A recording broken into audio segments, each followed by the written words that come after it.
Donnie and Dolly. The team is supported by ableauctions.ca. Closing your business? We can help. Tuesday and all today's guests, including Iain MacIntyre, standing by, brought to you by the Bayside Oceanfront Resort. The Bayside Restaurant and Lounge is taking part in the 2024 Dine-A-Bout, serving up a delicious three-course menu for the annual Vancouver Island Food Fest. The menu will be featured from January 17th until February 4th. It's going on right now, Rick. Yep.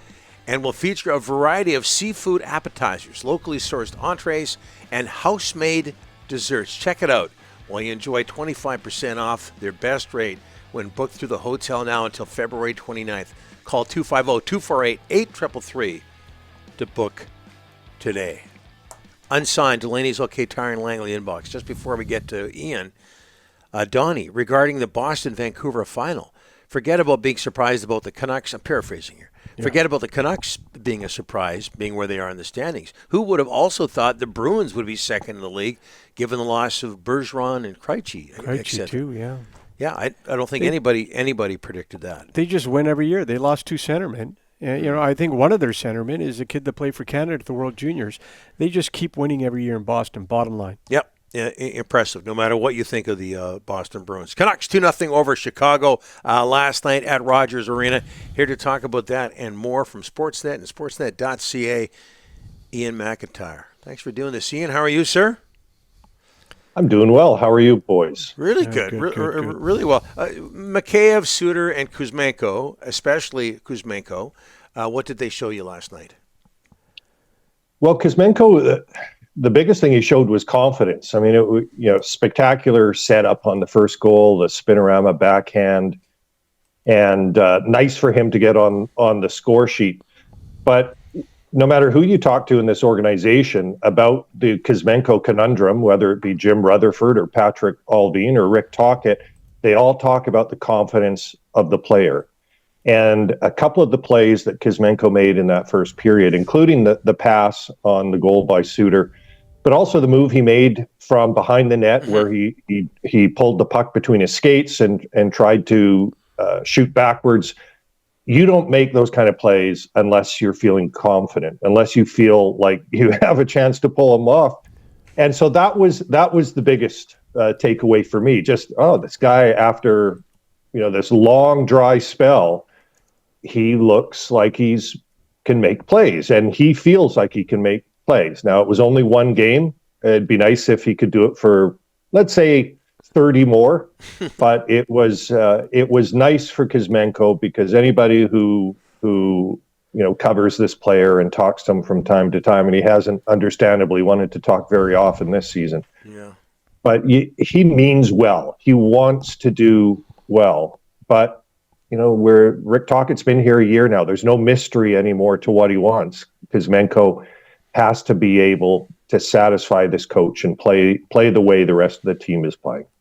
Yeah, you know what? In our first segment, we went on and on about Kuzmenko, and I forgot about the between the legs attempt, which speaks to his confidence. Hey, is it fair to say that the Canucks have been far from perfect since sweeping New York? I know they were 5-0-1 in those 6 games, but outshot in 5 of those 6 games. Far from perfect? Yeah, far from perfect, but I think perfect is a rarity. And those 3 games in New York, the Devils, Islanders, and Rangers, Tyler Myers told me he thought that was possibly the best 3-game stretch they'd had all season as far as playing the way they want to play. And even if you go back and look at those games, the Devils game ended up close in the third period. The Rangers game was closer than it really was. Canucks against the Islanders, they were just dominant. But I think this is one of the traits of this team that we've seen is their resilience. But here's another R word: their resourcefulness. They find ways to win, and at times they get it from unlikely sources. Whether it's Nils Höglander, whether it's that Pius Suter getting a goal from Andrei Kuzmenko. I know they've been playing decently, but who would have picked that? To Dakota Joshua and Connor Garland, Teddy Bluger on that third line. They just have had contributions from other people when they need it. Quietly right now, I think a story simmering is what's wrong with the Lotto line. Mm-hmm. Yeah. And how long are those guys going to stay together if they're not going to be productive offensively? And Rick Tocchet talked about their 5-on-5 play needing to be better. Last night wasn't a step in the right direction. So I wonder today at practice whether we see a different combination. But it speaks to the depth, which I think, and I've said this before, of all the surprises, of all the things the Canucks have done this year that maybe we didn't expect, and there are a lot of them. To me, the single biggest thing is their depth scoring. The third and fourth line, the bottom six, was a huge question mark coming into this season. And almost to a man, those guys have far exceeded expectations and been very productive. And this team has needed it. Well, you said something there, Ian, expectations. What are they? They're first to the NHL right now. It's January 23rd, so the trade deadline's, 6-7 weeks away. You see something big happening, Ian, or you just want to see them tinker? Oh, no, I want to see something big happen, Rick. Don't we all? We want do. to see something big? But you got to keep an eye on the future. Ian, their prospect pool was awful 2-3 years ago. So you got to keep an eye on that. If in fact they're going to move a Lekaramaki or a Vilander or even EP2, I don't want to see it done for a rental. I'd like to see a trade. I honestly didn't mind, and maybe I was in the minority. Probably I was. I honestly didn't mind the Roenick trade at the time because I knew it wasn't. You're not just getting this guy for 1 year. You've got him for at least 2, and then you'll see beyond that.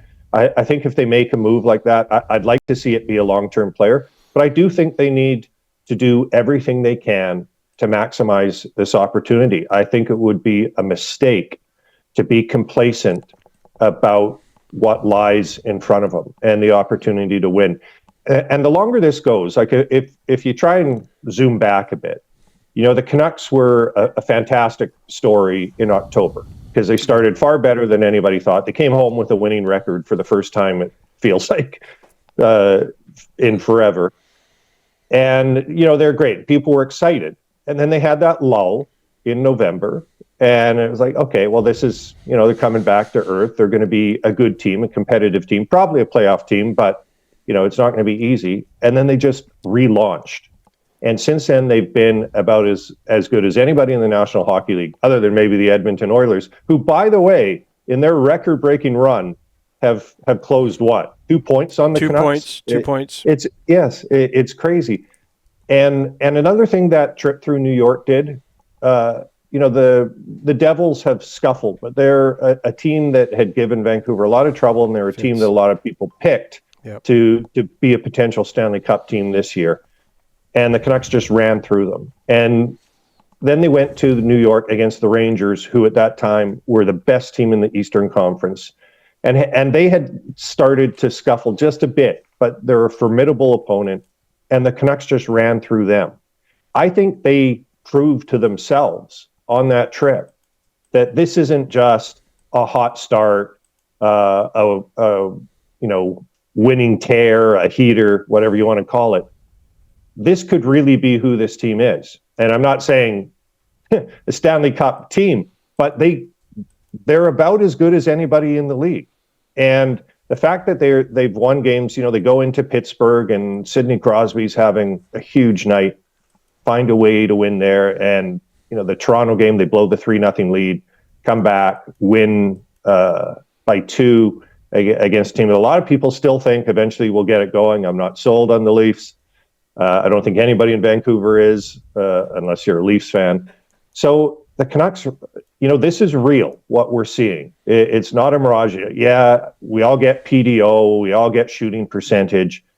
But even if there's some correction that way, they're still one of the top teams in the NHL. And I think it would be a mistake to think otherwise and treat this playoff run otherwise.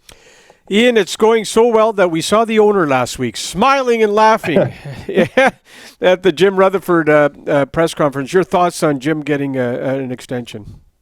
Yeah, I mean, great for him. To me, there was really no mystery to it once the season started well, that it was going to be up to Jim to decide whether he wanted to do this. And let's remember when he was hired, and I don't want to be an ageist, but he was 74, and and then he hires kind of his protege, a young GM in Patrick Allvin. There was a school of thought that Jim is going to mentor Patrick and then be ready to step aside and just let Patrick run the team. Well, Patrick has been running the team. He's really stepped into his own as a GM. Look at all the moves that he's made. He's had as good a season in this organization as anybody, Patrick Allvin. But Jim clearly isn't ready to let go. I loved his comment, well, what else am I going to do? And he still has a son in school. So, like all parents, he's still kind of, at that stage where you want to provide for your son. You're not sure, how much longer, what's university going to look like, things like that. I mean, these all factor in, but I think the bottom line is Jim is really enjoying this success, as most people are on the West Coast. And he still has it in his blood. So once he made the decision, this is what he really wanted to keep doing. Maybe they went back and forth on numbers a little bit, but in the end, I don't think there was any way that Rutherford wasn't going to be back if he wanted to be back with the season that this team is having. I think you touched on something there about his son. That there was success in Pittsburgh, but he's older now. He can remember everything, and I bet they're having the time of their lives right now in a hockey crazy city. That's my guess. Other than having to deal with the media, Iain, thanks for this. We appreciate it. Thanks, guys. Okay, you bet. Yeah, anytime. Take care.